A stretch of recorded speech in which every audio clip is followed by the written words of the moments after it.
Estamos en uno de los espacios de Ricard Camarena Colón, el de la parte de abajo.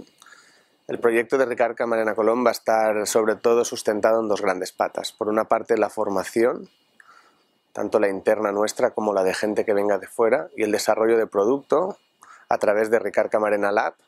Y luego por otra parte la realización de eventos privados, comidas para grupos, comidas para empresas, peticiones especiales para grupos que no podemos atender en los otros espacios que tenemos.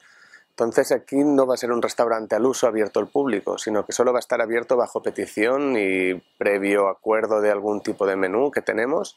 Bueno, el proyecto de Ricard Camarena Colón surge un poquito por poder cubrir unas necesidades que tenemos. A nivel interno, las necesidades de formación de todo nuestro equipo, las necesidades de poder desarrollar todo nuestro producto en un entorno menos hostil, que es el día a día de una cocina, ligada mucho a la producción.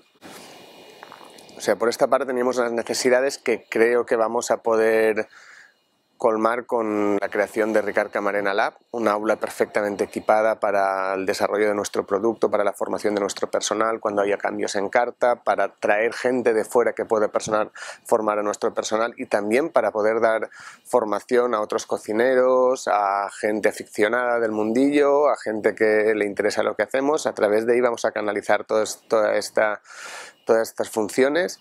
Y luego, por otra parte, también para poder dar cabida a todas las peticiones y demandas que tenemos de grupos, de gente que quiere hacer una comida más especial para mucha más gente y que tal vez por la capacidad de nuestros restaurantes no estamos pudiendo hacerla ahora mismo.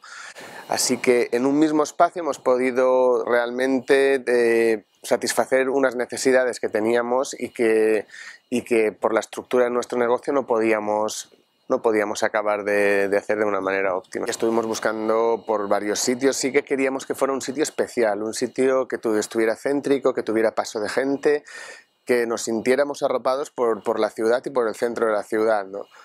También una cuestión de cercanía con nuestros diferentes negocios que tenemos abiertos. Y en este impasse surgió la posibilidad de poder hacerlo aquí en el Mercado de Colón. Evidentemente un sitio más emblemático que el Mercado de Colón, que esté tan ligado al centro de Valencia como el Mercado de Colón, pues es complicado de encontrar, ¿no? Tal vez el otro sitio sería el Mercado Central, donde ya tenemos el Central Bar.